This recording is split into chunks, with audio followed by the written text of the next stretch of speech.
Harm reduction ini sebagaimana tadi istilahnya adalah pengurangan dampak. Sebenarnya ada dua hal yang penting dalam harm reduction ini ketika kita mengenal. Dia bisa dikatakan sebagai sebuah kebijakan atau strategi, ataupun bisa dimaknai sebagai sebuah program dengan beberapa praktek-praktek pengurangan dampak buruknya. Assalamualaikum warahmatullahi wabarakatuh. Sampai bertemu lagi teman-teman di Kota Makassar, teman-teman aktivis, teman-teman komunitas masyarakat, teman-teman komunitas polisi kunci, dan mungkin Bapak Ibu stakeholder, penegak hukum dan lain-lain semuanya. Alhamdulillah hari ini di awal tahun ini sebenarnya kita kehadiran salah satu kakanda Zulfikar. Beliau saya banyak belajar dengan beliau terkait konsep harm reduction semenjak saya masih menjadi pengguna, kemudian menginisiasi suatu organisasi wadah organisasi bagi teman-teman korban nafsa untuk lebih berdaya secara pendidikan, secara kesehatan, secara pengadilan ekonomi dan lain-lain lah. Di hari yang kita tahu lah dari pagi kita diguyur hujan di Kota Makassar ini, tapi tidak mengurungkan niat untuk kita melakukan konten podcast hari ini dengan kita mau diskusi mungkin sejarah harm reduction, tentang prinsip segala macam, karena dari FGD yang saya lakukan pengisian angket kita lihat banyak teman-teman pengguna dan pasangannya itu belum memahami sebenarnya harm reduction itu apa sih, tujuannya apa gitu Pak ya. Dan sebelum dimulai teman-teman, saya lagi-lagi mau menekankan bahwa karena pandemi ini kita belum tahu kapan berakhirnya, di mana saya mulai beberapa berita sudah mulai ada gelombang kedua segala macam. Kita selalu mendapatkan prinsip protokol kesehatan dalam mengantisipasi penularan COVID-19. Contohnya kita yang menaati dengan hand sanitizer dan lain-lain, pemeriksaan cek suhu tubuh sebelum masuk ruangan di sini, dan alhamdulillah insyaallah kita aman dari permasalahan ini. Walaupun mungkin teman-teman bertanya, di beberapa konten sebelumnya ada narasumber pakai masker, ada beberapa ini tidak pakai masker, yaitu mungkin saya harus mengikuti dari narasumber yang memberikan aturan tersendiri, aturan main itu juga demi hal kebaikan, atau demi hal-hal kebaikan kita bersama gitu kan. Oke, kita langsung saja teman-teman, daripada memakan waktu lebih banyak, lebih bagus kita diskusinya, ngobrolnya langsung saja supaya lebih mendapatkan isu yang lebih edukatif kan bagi masyarakat, terutama mungkin populasi kunci di luar sana. Karena memang target kita podcast ini adalah bagaimana memberikan edukasi, informasi yang bermanfaat, berfaedah bagi teman-teman pengguna narkotika yang masih aktif, yang mungkin notabene kita kadang memberikan rehabilitasi, memberikan informasi tentang berhenti narkotika, tapi mereka masih tetap dengan konsisten mau menggunakan narkotika karena mungkin mereka merasa asli tidak bermasalah. Jadi inilah yang konsep yang data saya ini sesuai dengan tagline dari Mainland sebagai salah satu mitra kerja strategis kami, donor dari Belanda. Saya sangat tertarik dengan I said no to drugs, but they did this harm reduction work gitu.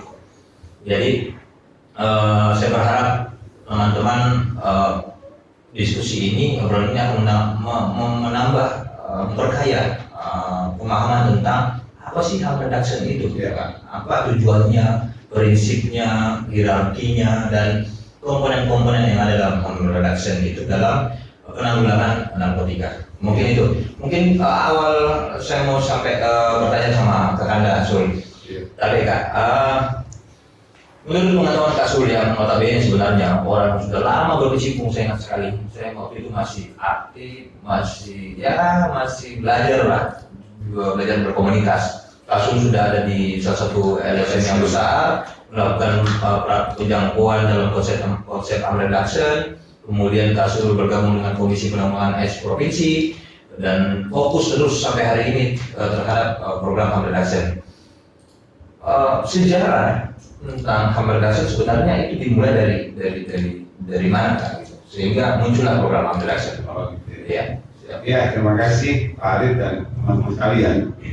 Assalamualaikum warahmatullahi wabarakatuh. Selamat sore teman-teman sekalian. Nah, kalau kita berbicara harm reduction ini kan sebenarnya istilah atau kata-kata yang sudah lama sebenarnya. Bahkan sebelum kita Indonesia katakanlah begitu melaksanakan program harm reduction ini, sebenarnya istilah harm reduction sudah dikenal luas di negara-negara luar, ya, Amerika, Inggris, di Liverpool. Nah, diawali dengan, setahu saya, seingat saya itu ada satu konferensi tahun 1999 di Liverpool mengenai konsep. Disitulah pertama kali secara resmi diperkenalkan konsep harm reduction di seluruh dunia pada konferensi itu. Pengurangan dampak buruk. Nah, jadi namanya harm reduction. Kalau kita istilahkan, artinya kan harm itu mudarat, kalau bahasa awam mudarat atau keburukan. Kemudian reduction itu pengurangan. Kemudian orang di Indonesia kan kemudian kita lebih mengenal dengan pengurangan dampak buruk. Jadi harm reduction. Jadi harm reduction itu adalah pengurangan dampak buruk. Nah, dari konferensi itulah kemudian banyak negara yang mulai mengenal apa sih harm reduction. Setelah mulai diadopsi konsep ini oleh beberapa negara dan terutama khususnya di Indonesia. Kalau nggak salah, setahu saya itu pertama kali ini diadopsi di Indonesia, kemudian mulai coba diterapkan di Bali tahun 1999, tapi masih sporadis. 1999 itu saya masih di grassroots gitu, masih di ya, saya pun juga pada saat itu belum bergabung. Tahun 1999 saya belum bergabung di salah satu LSM yang menangani khusus pengguna narkoba suntik dengan konsep harm reduction. Karena awalnya saya ada di salah satu LSM juga. Nanti tahun 2003-2004 saya mulai bergabung dengan salah satu LSM yang salah satu LSM besar di kota Makassar. Dan memang LSM ini adalah salah satu LSM yang mengkhususkan programnya pada program harm reduction dan dengan targetnya kepada komunitas pengasuh. Nah, setelah itu kemudian di Bali berjalan, kemudian ada beberapa kota oleh mitranya kemudian mencoba menerapkan. Nah, secara resmi tahun 2004 itu saya bergabung di salah satu LSM di 2004 dan kemudian saya mulai menjalankan. Nah, harm reduction ini sebagaimana tadi istilahnya adalah pengurangan dampak buruk. Sebenarnya ada dua hal yang penting dalam harm reduction ini ketika kita mengenal. Dia bisa dikatakan sebagai sebuah kebijakan atau strategi, ataupun bisa dimaknai sebagai sebuah program dengan beberapa praktek-praktek pengurangan dampak buruknya. Disebut sebagai sebuah kebijakan karena situasi pandemi HIV/AIDS di seluruh dunia, khususnya di Indonesia pada saat itu memang lagi booming ya. Terutama di tahun 2004, 2005 sampai 2007 itu penyumbang kasus terbesar di data kasus kita di Indonesia itu memang dari kalangan pengguna nafsa suntik. Nah, sehingga disebut kebijakan karena dia merupakan salah satu solusi kebijakan untuk pengendalian laju epidemi HIV di Indonesia khususnya saat itu. Dikatakan sebagai sebuah program karena dia memiliki beberapa paket-paket praktek-praktek pelaksanaan. Jadi ada bentuk komponennya, ada bentuk, ada kegiatannya. Jadi dia kebijakan dan dia juga adalah sebuah program karena ada beberapa kegiatan-kegiatan yang berada di bawah konsep harm reduction tersebut dalam rangka tujuan untuk mengurangi dampak buruk dari penggunaan penggunaan napas suntik, karena memang ini awalnya dikhususkan untuk penggunaan napas suntik. Iya. Nah, kalau orang bertanya tentang dampak apa saja yang bisa ditimbulkan dengan perilaku penggunaan suntik, ya ada berapa yang utama, terutama pada saat itu memang ditujukan untuk HIV, dampak HIV, AIDS, kemudian hepatitis, maupun TB. Itu yang bersifat medis. Yang non medis ada dampak sosialnya yang berkaitan dengan perilaku teman-teman pengguna narkoba suntik, yang kadang disertai dengan kriminal, karena posisi dalam keadaan ketergantungan membutuhkan itu, dia melakukan apa saja untuk memenuhi kebutuhannya. Dampak ekonomi terutama, karena menggunakan zat ini kan butuh dana, sehingga teman-teman komunitas pengguna narkoba suntik pada saat itu memang ketika istilahnya sako ingin memenuhi kebutuhan suntiknya, dia harus menggunakan segala cara untuk memenuhi rasa suntik. Dia harus memiliki sumber dana untuk membeli. Dampak psikologi terutama baik dirinya sendiri, karena saat itu zat apapun narkoba itu kan sangat mempengaruhi struktur apakah tubuh di dalam, bukan kepada dirinya, kepada teman-temannya, kepada keluarganya, dan kepada orang sekitarnya, kepada masyarakat. Sehingga kemudian konsep pemeriksaan ini juga menjadi salah satu alternatif dalam menangani persoalan-persoalan kesehatan masyarakat yang ditimbulkan oleh penggunaan narkoba suntik. Dan itu alhamdulillah beberapa tahun terlihat keberhasilannya. Prevalensi penularan HIV/AIDS di kalangan penasun. Saya mengingat bahwa latar belakang ini didahului dengan karena banyaknya infeksi HIV pada kalangan pengguna napas suntik waktu itu yang telah teridentifikasi pada lebih dari 144 negara. Kemudian penyebaran pusat HIV/AIDS itu menjadi suatu momentum untuk memberikan alternatif mengisi gap yang tadinya kita kenal dengan demand dan supply saja untuk pendekatan pemberantasan narkotika, sehingga 140 negara ini bersama-sama untuk mengadopsi program HAM reduction, termasuk mungkin Indonesia, yang mendasari bahwa ini ada tujuan pragmatis untuk menghentikan penyebaran HIV di kalangan pengguna napas suntik. Nah, betul, karena konsep HAM reduction ini memang prinsip konsep HAM reduction ini adalah prinsip pragmatis jangka pendek untuk menangani laju epidemi HIV/AIDS. Itu prinsip pertamanya. Prinsip keduanya adalah untuk melaksanakan konsep HAM reduction ini ada hierarki. Ada hierarki yang harus dipatuhi atau dipahami oleh penggiat atau pelaksana HAM reduction. Apa itu hierarkinya? Jadi kadang orang menganggap, nanti kita bicara di belakang mengenai kontroversi HAM reduction, tapi sejak dini saya sampaikan bahwa awal munculnya HAM reduction ini kan memang banyak kontroversi, karena dianggap melegalkan, memfasilitasi, karena ada beberapa paket-paket yang nanti juga kita akan sebutkan. Itu ada awalnya adalah 12 komponen, kemudian Kemenkes kemudian mereduksi menjadi 9 komponen. Nah, itu salah satunya adalah menyiapkan jarum suntik steril, jarum suntik steril kepada pengguna narkoba suntik. Ini menarik tadi semua dulu, karena memang pada dasarnya HAM reduction itu menyadari realita dari pengguna nafsa, bahwa beberapa pengguna nafsa pada saat itu sulit untuk menghentikan penggunaannya, meskipun resiko akan HIV/AIDS itu dan virus lain bisa dapat mereka riskan tertular gitu. Karena itu tadi kita bilang efek kecanduan segala macam, dan banyaknya mungkin waktu itu marak peredaran gelap segala macam, sehingga mendukung. Konsep HAM reduction kemudian muncul untuk menyadari realita itu, sehingga muncullah untuk mengisi gap supaya bagaimana menyelamatkan anak-anak bangsa ini supaya paling tidak kualitas hidupnya bisa meningkat gitu. Bisa lebih sehat dengan mengenal program HAM reduction, terutama untuk dia mau mengakses layanan HAM reduction itu seperti itu. Nah, seperti yang Farid bilang tadi, bahwa kan ada yang namanya konsep demand reduction, supply reduction. Saya kira dua konsep ini adalah dua konsep yang memang sudah dilaksanakan hampir seluruh negara ya dalam menghentikan peredaran narkoba. Sekaligus tujuannya agar supaya tidak ada lagi di dunia yang atau paling tidak mengurangi orang menggunakan narkoba suntik. Tapi dua konsep ini tidak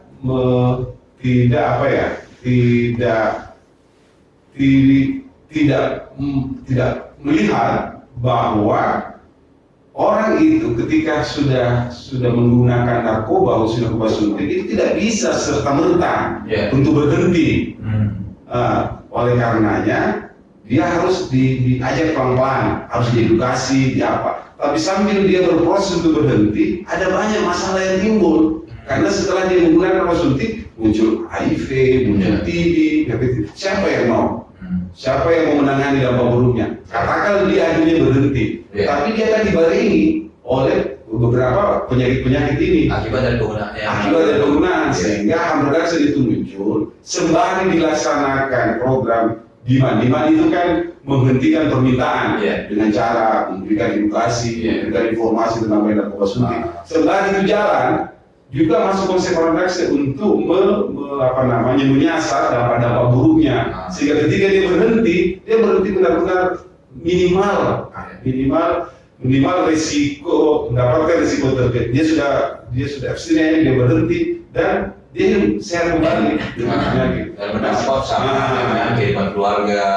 Dia bisa kembali. Sementara suplai demand itu kan biasanya banyak dikerjakan oleh penegak hukum, aparat, misalnya bagaimana memotong mata rantai suplai, misalnya dari bandar besar ke bandar kecil. Ini pekerjaan kepolisian, penegak hukum, kemudian mengadili bandar ini. Nah, kedua program ini juga menjadi mendasari munculnya orang berpikir harus ada cara bagaimana supaya narkoba berhenti beredar, orang juga tidak minta, dan penyakit juga tidak muncul di masyarakat. Makanya konsep reduction ini dimunculkan. Harusnya mungkin ini konsep 3 ini harus terintegrasi. Terpadu integrasi saling. Walaupun tadi kita sampaikan tujuan jangka pendek, tujuan pragmatis jangka pendek harm reduction ini adalah menempatkan penekanan pada tujuan pragmatis jangka pendek di atas tujuan jadi jangka panjang. Bahwa upaya untuk mencegah penularan pesat HIV saat itu perlu dimulai secepat mungkin. Banyak lagi karena yang kita hadapi pada saat itu adalah laju epidemi HIV yang tidak bisa dikendalikan. Mirip-mirip lah pandemi COVID yang benar. Dulu kan memang HIV disebutnya mungkin pandemi. Kemudian setelah bisa dikendalikan endemi gitu. Sehingga orang berpikir harus ada cara menghentikan laju ini. Nah sekarang saya mau bertanya Kak Sulkabe. Dasar hukum kebijakan sehingga munculnya ini Indonesia lah gitu.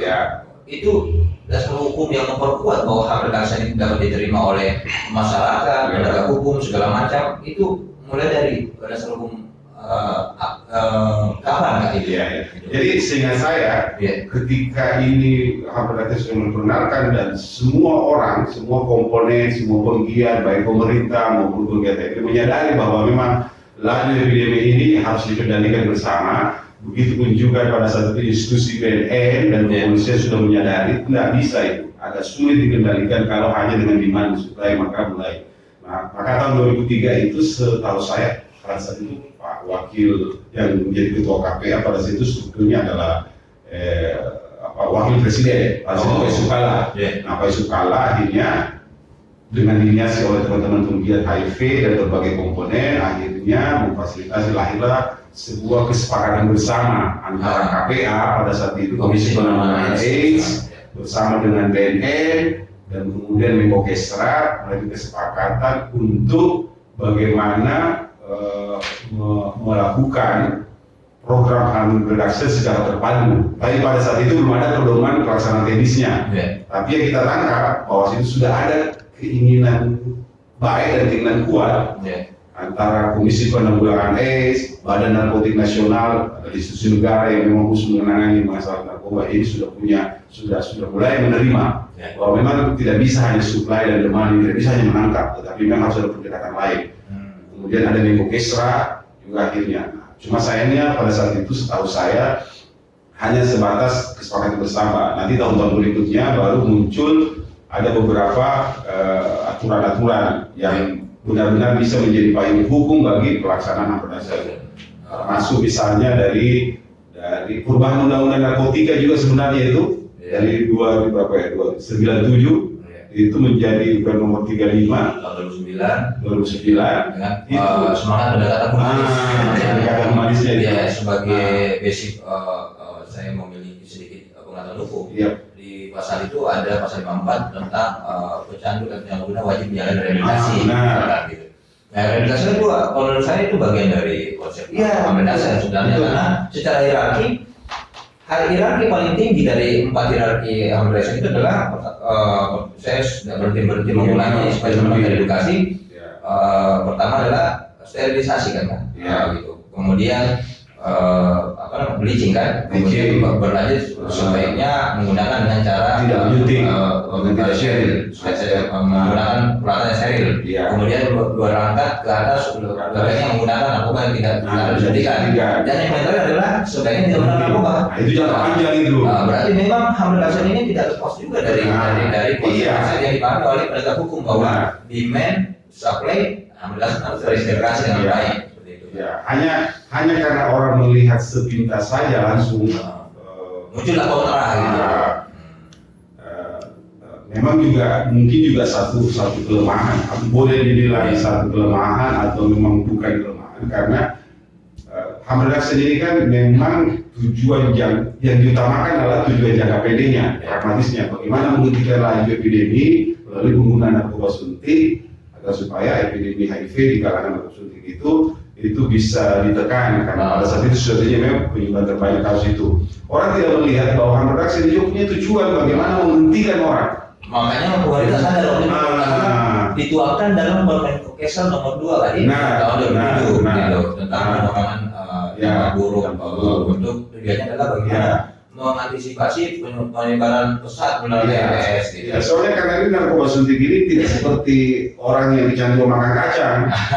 Kalau dilarang makan kacang dikenai sanksi, orang pasti tidak mau karena dia tidak membawa efek efek kecanduan atau ketagihan yang kuat. Nah, sementara narkoba ini mengefek, jadi nggak bisa berhenti narkoba, dipenjara, bahkan didera hukuman apa. Tiba-tiba mau berhenti tidak, mungkin sesaat berhenti tapi ada situasi ketika dia keluar dari sanksinya kemudian terpengaruh lagi, karena ini kalau dengan disease suatu kecanduan itu penyakit kronik kambuhan. Makanya jadi wajar terkadang teman-teman yang sudah rehabilitasi kembali lagi walaupun tidak semua, banyak juga teman-teman yang sudah rehabilitasi makin baik gitu, makin bagus kehidupannya, sudah tidak menggunakan narkotika lagi. Selanjutnya, jadi HAM berdasar ini selain dia adalah jangka pendek, tujuannya adalah jangka pendek sebelum mencapai di abstinen, intinya harus dilihat sebagai program untuk menghentikan laju epidemi yang utama sebelum pecandunya sendiri sadar, baik kesadaran sendiri atau sadar karena sudah mengikuti program. Yang kedua harus bekerja dengan hierarki. Jadi HAM berdasar ini tidak boleh bekerja tanpa hierarki seperti itu. Harus, dan setiap hierarki itu ada program-programnya. Dan sebenarnya banyak contoh kasus itu orang-orang yang sudah mengikuti program HAM reduction dalam potensi mungkin kasus jarum steril, masuk ke PTRM, program terapi mata metadon, substitusi karena dari menyuntik di alun oral itu ternyata banyak juga keberhasilan mereka berhenti dari penggunaan narkotika dan sekarang jadi total abstinen gitu tanpa rehabilitasi gitu. Saya tidak menyampaikan pentingnya rehabilitasi, tapi ternyata tidak semua orang juga membutuhkan rehabilitasi, tapi tidak semua juga orang membutuhkan program HAM berdasar. Masing-masing orang punya kebutuhan khusus gitu kan. Nah, yang ketiga, selanjutnya prinsip yang tidak bisa dilupakan, yang ini juga termasuk utama dalam program berdasar, harus melibatkan pengguna narkoba suntik, harus melibatkan komunitas di dalam pelaksanaan HAM berdasar. Karena mereka lebih tahu bagaimana kondisi teman-teman, bagaimana cara berhenti, bagaimana perilakunya, misalnya bagaimana agar supaya teman-teman sugestinya. Yang utama adalah misalnya bagaimana teman-teman agar supaya tidak berbagi jarum suntik, karenanya. Yang paling tahu bagaimana cara dan bagaimana momennya supaya orang tidak berbagi itulah teman-teman kecamatan sendiri, sehingga dia harus dilibatkan. Dan dia harus dilibatkan juga sebagai pemberi informasi kepada teman-temannya. Berarti pelibatan bermakna Ada dari tiga, komunitas supaya sasaran dan bentuk kebijakannya itu lebih tepat sasaran, lebih sustainability dan sesuai kebutuhan untuk mereka bisa berhenti atau bisa melaksanakan. Oke Kak, di informasi ini sangat banyak kita menerima saya nggak potong. Tadi saya lupa. Jadi payung hukum kemudian tahun 2015 itu ada bukan Permenkes, keputusan Menteri Kemenkes, keputusan Menteri Kesehatan tentang pedoman pelaksanaan harm reduction pelaksanaan harm reduction pada narkotika, psikotropika dan zat adiktif. Artinya apa? Pemerintah kemudian menyadari perkembangan pelaksanaan reduction ini. Oh, ini tidak hanya cocok untuk pengguna narkoba suntik, tapi pengguna zat adiktif lain juga. Kita harus dinamis, kita harus mengikuti perkembangan karena sekarang sudah banyak beralih ke penggunaan narkoba lain. Contohnya mungkin tren penggunaan sabu sekarang. Apakah mereka harus diabaikan saja dengan tarif penggunaannya? Karena mereka juga dari kemarin saya singgung dengan narasumber sebelumnya, dari hasil IDW saja dari Majaya itu terlihat sangat tinggi juga prevalensi HIV, hepatitis D, IMS dan TB di hasil IBBS itu yang dilakukan di 6 kota besar termasuk kota Makassar, sehingga muncullah perluasan intervensi program penjangkauan terhadap penggunaan sabu. Nah, untuk saat ini kita mungkin istirahat dulu sejenak. Habis ini mungkin saya akan menarik sekali sebenarnya. Cuma kita harus rehat dulu sejenak supaya kita bisa masuk ke langsung nanti sebentar konten substansi yang paling penting menurut saya adalah kenapa saat ini pemerintah belum aware untuk berusaha menganggarkan, terutama pemerintah daerah menganggarkan tentang penganggaran atau paling tidak kebijakan regulasi tentang harm reduction, karena ini terkait dengan masalah nyawa manusia, generasi berikutnya, masalah sosial, kesehatan itu perlu kita diskusikan supaya lebih pemerintah juga akhirnya ini perlu loh, ini bukan cuma kita menunggu dari luar, dari donor asing untuk kemudian kita bergerak gitu. Kita punya resource dengan desentralisasi segala macam, karena muaranya satu, semua mengarah ke masalah HIV/AIDS sekarang. HIV/AIDS ini makin tinggi misalkan, kan akan berdampak sama beban ekonomi, beban kesehatan segala macam. Itu mungkin di untuk sementara ini mungkin kita rehat sejenak, dan setelah ini kita akan lanjutkan dengan diskusi yang terkait pandangan kasus tentang regulasi penganggaran sebaiknya pemerintah seperti apa dalam penganggaran rehabilitasi. Begitu kan. Terima kasih. Teman-teman, sebentar kita akan lanjutkan lagi di sesi kedua ini setelah kita rehat sejenak. Oke, Kasul, Tabe. Ini sangat sebenarnya mau dibilang miris, mau dibilang khawatir juga selama berkecimpung di dunia harm reduction. Kasul lebih lama lah dibanding saya, apalagi saya mungkin orang baru ikut di program harm reduction, tapi memang ternyata saya merasakan passion saya di harm reduction gitu ya. Dengan mendirikan organisasi dengan teman-teman ex-drug user ataupun pengguna nafsu aktif yang notabene mungkin yang terapi metadon segala macam. Akhirnya walaupun tidak lepas itu kita juga menjalankan rehabilitasi gitu. Kita memberikan alternatif pilihan terhadap teman-teman pengguna narkotika. Teman-teman mau pilih mana, akses layanan harm reduction atau mau rehabilitasi, dan tidak banyak juga yang pengen mengakses layanan rehabilitasi. Alhamdulillah beberapanya dari yang begitu rehabilitasi bisa terlihat kualitas hidupnya juga meningkat gitu kan. Jadi sebenarnya yang seperti tadi saya bilang harus saling terintegrasi lah program-program ini. Nah, yang seperti saya singgung tadi Kak, masalah tentang dasar hukum yang berdampak terhadap regulasi daerah misalkan gitu. Untuk paling tidak ada penganggaran atau ada bentuk regulasi perwali atau perda tentang harm reduction yang bisa berdampak terhadap penganggaran mandiri.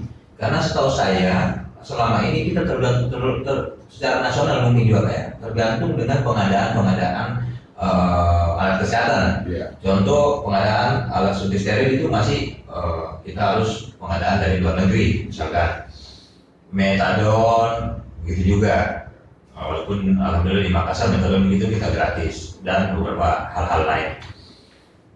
Saya tertarik waktu saat membahas beberapa kegiatan dinas sosial, ternyata sudah ada Permenkes baru nomor 55 tahun 2015. Walaupun di situ redaksinya tentang pengurangan dampak buruk terhadap penggunaan nafsa suntik gitu. Dan lagi-lagi masih frame-nya ke nafsa suntik gitu. Dan di bab 3 itu pengurangan nafsa itu disebutkan penyediaan layanan berbasis hak segala macam, kemudian mengoptimalkan modalitas penyelidik saya kayak Mahfud nih, Bapak Mahfud nih. Saya baca dulu ya, maaf agak lupa. Penyediaan layanan menciptakan lingkungan yang kondusif bagi pelaksanaan pengurangan dampak buruk pada penasut dan pelayanan secara terintegrasi, komprehensif dan berkesinambungan. Nah, ini yang kita mau kulik, ini kita mau bahaskan. Kenapa pemerintah masih belum aware? Contohnya Kota Makassar ini, kita belum punya perwali, kita sudah beberapa kali. Waktu itu saya cepat mengundang dukungan dari HRSD melalui Mencemara, mengundang kegiatan advokasi anggaran untuk bagaimana outputnya adalah adanya penganggaran untuk program harm reduction. Jangan didahului mungkin dengan adanya regulasi dulu, perwali kah, perda kah, segala macam. Tapi sampai hari ini itu saya lihat mentok selalu kak gitu. Sebenarnya masalahnya ada di mana gitu kan? Pemerintah mungkin melihat ini kurang sesi harm reduction, membuang sumber daya yang tidak penting, memperhatikan orang yang notabene ya sudahlah, orang itu menggunakan narkotika ya notabene tanda kutip ya sama masalah gitu, biarin aja gitu. Tapi itu lagi kok prinsip saya di kemarin sama Kak Santi adalah jangan terlalu SCP yang saya ralat kemarin juga nama 286 sebenarnya 268 hasil SCP penasut di Kota Makassar. Jangan kan 268 satu orang pun itu nyawa ya kan gitu. Kenapa pemerintah dengan nanti kasus kita bahas tentang undang-undang otonomi desentralisasi daerah gitu ya. Kenapa pemerintah belum mau aware? Padahal setidaknya sudah terbukti nih keberhasilan hampir dalam menurunkan prevalensi penularan HIV/AIDS dan penyakit lainnya di Indonesia dan termasuk Kota Makassar. Iya, lagi-lagi saya ingin mengatakan bahwa memang membuat sebuah peraturan bahkan ketika perwali itu memang tidak mudah ya.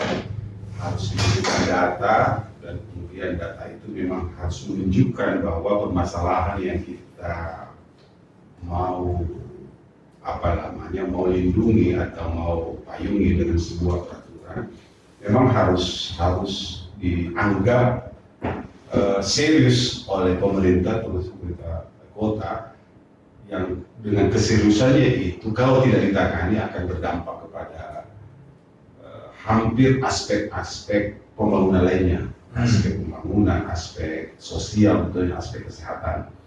Dan menurut hemat saya, boleh jadi kenapa sampai perwali ini belum, walaupun sudah pernah diinisiasi, digagas, sudah beberapa kali pertemuan, tapi tidak meningkat statusnya akhirnya menjadi sebuah perwali.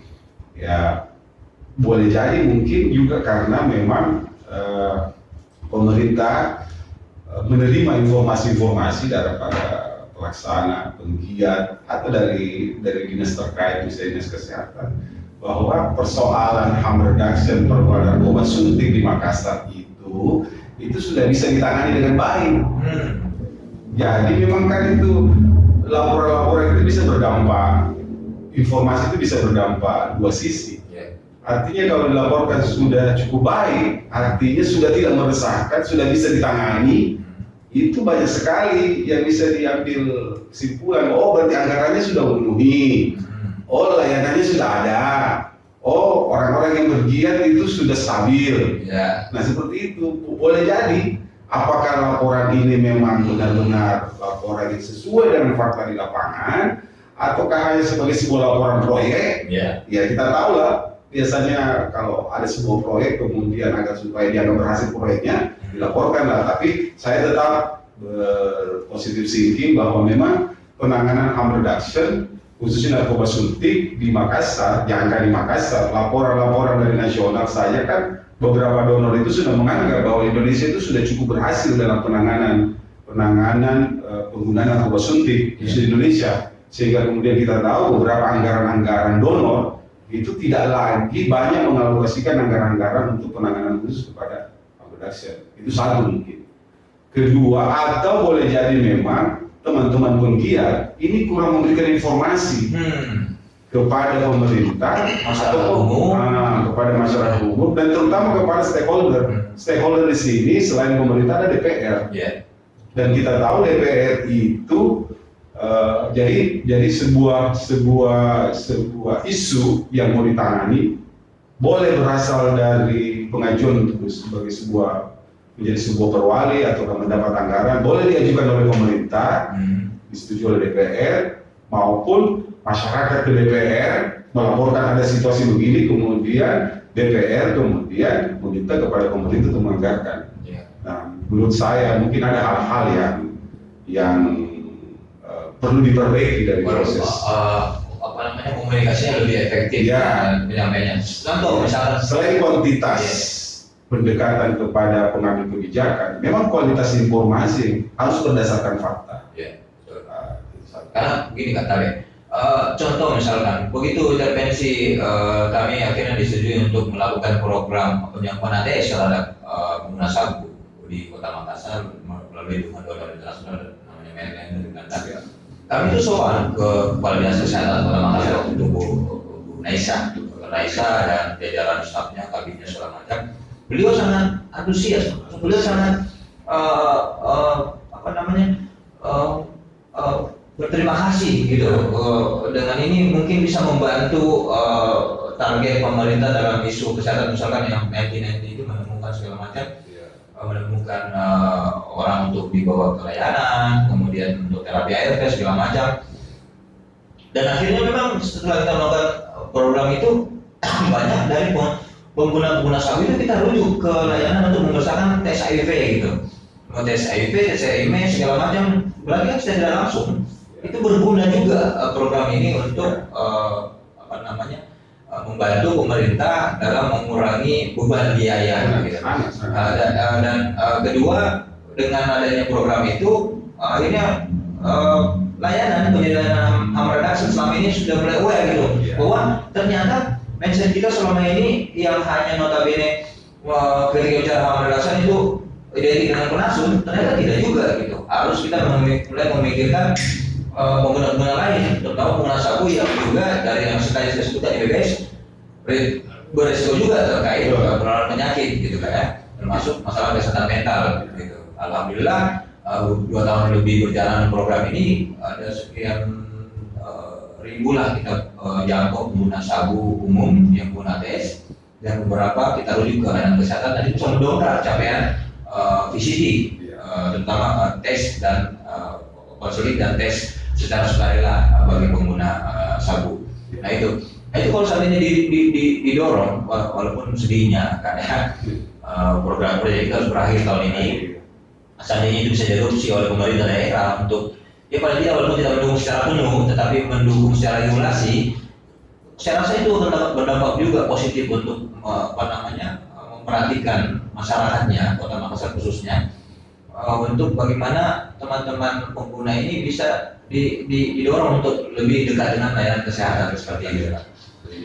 Ya jadi saya kembali lagi bahwa karena memang harm reduction ini begitu berbicara tentang kebijakan dan program reduction selalu dikaitkan dengan persoalan HIV/AIDS. Jadi sepanjang program-program kita melaksanakan, apakah nanti sasarannya narkoba suntik atau non suntik, sepanjang ada data menurut saya menunjukkan bahwa komunitas ini atau permasalahan ini terkait langsung dengan sumbangsinya pada kasus HIV, saya kira program harm reduction harus main di sini, harus ada di sini. Karena memang hampir pengurangan dampak awalnya ya untuk laju epidemi HIV/AIDS. Boleh jadi sejumlah kalangan atau katakanlah stakeholder tidak mendapatkan informasi, tidak mendapatkan data bahwa untuk perilaku penggunaan narkoba selain non suntik itu punya keterkaitan langsung dengan sumbangsi kasus HIV, maka mereka tidak terlalu merasa resah. Karena apa? Karena kalau dampak buruk yang ditimbulkan itu bukan ke HIV, ke hal-hal sosial lain, maka ada isu-isu lain atau ada komponen-komponen lain atau pelaksana lain yang bisa menghandle atau menangani ini. Misalnya dampaknya misalnya dengan non suntik itu gangguan jiwa. Berarti kan sudah ada rumah sakit jiwa misalnya ya. Walaupun saya tidak bermaksud bahwa penggunaan obat suntik itu sakit jiwa, tidak sama sekali. Walaupun sempat ada kontroversi mengaturkan orang menggunakan narkotika adalah ODGJ gitu, orang dengan gangguan jiwa gitu. Ya, itu banyak karena menemukan beberapa kasus, ada mungkin kasus 1-2 kasus yang memang teman-teman akhirnya seperti itu. Kemudian masyarakat hanya melihatnya 1-2 kasus kemudian mengeneralkan. Nah, saya kembali jadi tadi, kalau memang benar-benar harm reduction ini benar-benar mau tetap dijalankan kepada komunitas non pengguna narkoba suntik, ya memang harus ditunjukkan data bahwa memang kasus HIV/AIDS dari pengguna narkoba selain narkoba suntik itu memang ada dan trennya mulai muncul dan ini harus diantisipasi sebelum meledak seperti narkoba suntik. Iya, betul. Nah, ini harus ditekankan. Saya kira pemerintah akan aware dengan ini. Kemudian kedua, setahu saya di Makassar, khususnya Dinas Kesehatan Kota Makassar itu sangat terbuka dan kemitraannya dengan teman-teman penggiat LSM, penggiat itu sangat dekat, bisa dibilang seiring berjalan lah. Nah ini apalagi kita punya Pokja HR, Komisi Provinsi Selatan di mana notabene saya, Kasul, Sandi yang aktif berasal ini masuk dalam keanggotaan itu sangat penting. Kiranya mungkin KPA nanti bisa menjadi lembaga koordinatif untuk melingkar ke instansi berwenang lainnya. Jadi yang pertama itu harus diberikan masukan kepada Dinas Kesehatan karena Dinas Kesehatan adalah stakeholder, termasuk bisa dibilang stakeholder utama untuk menganggarkan penanganan HIV di kalangan narkoba non suntik. Berarti saya khawatir memang jangan-jangan memang Dinas Kesehatan Kota Makassar juga sendiri itu belum melihat bahwa penggunaan narkoba suntik pengguna narkoba selain suntik ini